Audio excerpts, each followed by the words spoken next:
तस्मात् प्रणम्य प्रणिधाय कायं प्रसादये त्वामहमीशमीड्यं पितेव पुत्रस्य सखेव सख्युः प्रियः प्रियाय अर्हसि देव सोढुम्। नमस्कार मित्रों, ये जो श्लोक है भगवद गीता के 11वें अध्याय का 44वां श्लोक है, जिसे हम आज गहराई से समझेंगे। तो आइए सबसे पहले इसके अर्थ को समझते हैं। तो जो श्लोक है वो कहता है, तस्मात् प्रणम्य प्रणिधाय कायम, अर्थात अतः प्रणाम के लिए साष्टांग करता हूँ।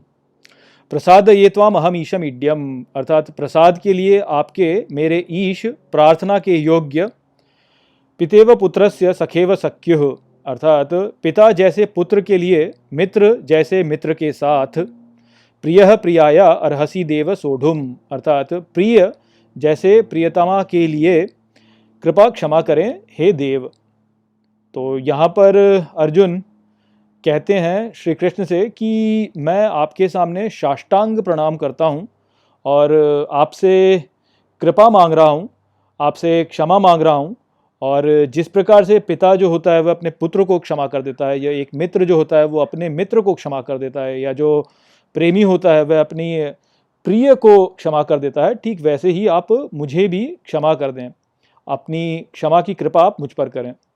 तो यहाँ पर आप देख सकते हैं कि कैसे अर्जुन श्री कृष्ण के साथ में अब एक आप कह सकते हैं कि संबंध बना रहे हैं, और वो संबंध वो कई स्तरों पर लेके जा रहे हैं। तो वो बोल रहे हैं कि जैसे पिता का संबंध पुत्र से होता है, या मित्र का संबंध मित्र से होता है, या प्रिय का संबंध प्रिया से होता है।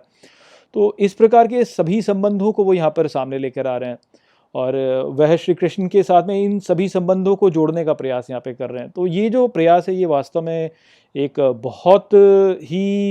बहुत ही अच्छा आप कह सकते हैं साधन है आपके लिए, जिससे कि आप दिव्य के साथ में सदा जुड़े रह सकते हैं। तो आप यदि कई अन्य आप परंपराओं में देखें तो वहाँ पर ये जो इस प्रकार के आप संबंध बनाने वाली बात होती है उसको महत्व नहीं दिया जाता, या ये कहा जाता है कि आप केवल एक ही प्रकार का संबंध बनाइए, दूसरे प्रकार का संबंध मत बनाइए, क्योंकि उस प्रकार से आप दिव्य को रुष्ट कर देंगे, ऐसे भी कुछ लोग कहते हैं। तो वो जो लोग इस प्रकार से कहते हैं उसके विरोध में हम यहाँ पे समझ सकते हैं कि देखिए किस प्रकार से अर्जुन जो हैं वह सभी प्रकार के संबंधों का यहाँ पे संदर्भ दे रहे हैं, कि पिता का पुत्र से संबंध, मित्र का मित्र से संबंध, प्रिय का प्रिया से संबंध। तो ये यहाँ पर क्यों वो ऐसा कर रहे हैं उसको हम समझ सकते हैं कि क्यों ये बहुत ही अच्छा मार्ग है आपके लिए कि आप सभी प्रकार के संबंध जो है वो ईश्वर के साथ बनाइए।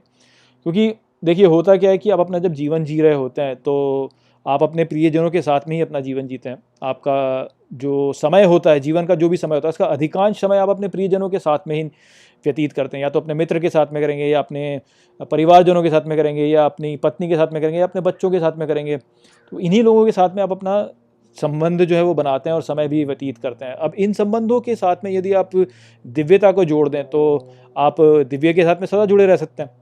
श्री कृष्ण पहले ही कह चुके हैं कि जो व्यक्ति सदा मेरा स्मरण करता रहता है, जो सदा मेरा ही विचार करता रहता है, वह अंत में मुझे प्राप्त करता है। तो ये जो ईश्वर को सदा स्मरण करने की प्रक्रिया है, यह हमें करनी ही होती है, तभी हम ईश्वर के साथ में जुड़ सकते हैं। और ये करने के लिए अधिकांश समय पे हमें ईश्वर का स्मरण करते रहना चाहिए। तो ये जो स्मरण करना है, यदि हम अपने प्रियजनों के साथ में वह ही संबंध बनाएं जो हम ईश्वर के साथ बनाते हैं, तो उस प्रकार से हम अपने प्रियजनों को जब देखेंगे तो हम उस समय पे अपने ईश्वर को भी उन्हीं में देख पाएंगे। तो इसी प्रकार से यदि आप ईश्वर को अपना पिता समझते हैं तो जब आप अपने पिता को देखेंगे तो आपको उसमें ईश्वर दिखाई देंगे। जब आप पिता को अपनी माता समझते हैं तो माता को जब देखेंगे तो उसमें ईश्वर दिखाई देंगे। अपना पुत्र समझते हैं तो अपना पुत्र जब आप देखेंगे तो तब उसमें आपको ईश्वर दिखाई देंगे। अपनी पत्नी को समझते हैं, अपनी प्रियतमा को आप ईश्वर का ही रूप देते हैं तो आपको उसमें भी फिर ईश्वर दिखाई देने लगेंगे। या आप अपने मित्रों के साथ में देखते हैं, अपने मित्रों में भी यदि आप ईश्वर को ही देखने लगेंगे फिर तो इस प्रकार से होगा ये कि जब आप अपने प्रियजनों के साथ में अपना समय व्यतीत करेंगे तब आपके प्रियजन भी आपको ईश्वर का ही स्मरण दिलाते रहेंगे। और इस प्रकार से जब होएगा तो निश्चित ही आप सदा ईश्वर के संपर्क में ही रहेंगे, और ईश्वर के संपर्क में यदि आप रहेंगे सदा तो अंततः आप ईश्वर को ही प्राप्त करेंगे। तो हमें अपने चारों ओर सब में दिव्यता देखनी होती है, और हमारे जो प्रियजन होते हैं उनके प्रति तो हमारे भीतर एक भावना भी होती है। वो भावना की जो ऊर्जा है उसको यदि हम केवल उस संबंध तक नहीं किंतु उसको भी दिव्यता की ओर ले जा सकें तो वो बहुत ही प्रभावशाली होती है, बहुत ही शक्तिशाली होती है। यहाँ पे अर्जुन जब ये कह रहे हैं तो वो वास्तव में इसी की ओर संकेत कर रहे हैं कि आप ईश्वर के साथ में अपने प्रियजनों जैसा ही संबंध बनाइए। जैसे पिता जो होता है अपने पुत्र को क्षमा कर देता है, वैसे ही आप मुझे क्षमा कर दीजिए। जैसे मित्र जो होता है वो मित्र को क्षमा कर देता है, जो प्रिय होता है वो अपनी प्रियतमा को क्षमा कर देता है।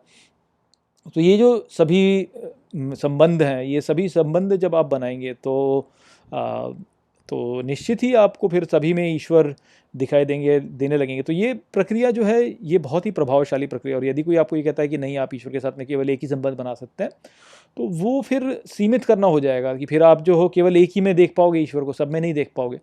यदि सब में देखना है तो फिर संबंध सभी में बनाने होंगे, और संबंध बनाने से ही भावना उत्पन्न होती है, और भावना ही तो वास्तव में ईश्वर से जुड़ने का मार्ग है। तो इसलिए ये बहुत ही प्रभावशाली होता है। अर्जुन इसी को यहाँ पे दिखा रहे हैं, और इसके द्वारा हम समझ सकते हैं कि कैसे हमारी जो सभ्यता है उसमें बार बार अलग अलग रूपों से ईश्वर के साथ में संबंध बनाया गया। और इतनी सारी कथाएं आपको देखने को मिल जाएंगी जहाँ पर कि किस प्रकार से ईश्वर के साथ में संबंध जो है वो अलग अलग संबंधों के द्वारा बनाने का हमें दिखाया गया।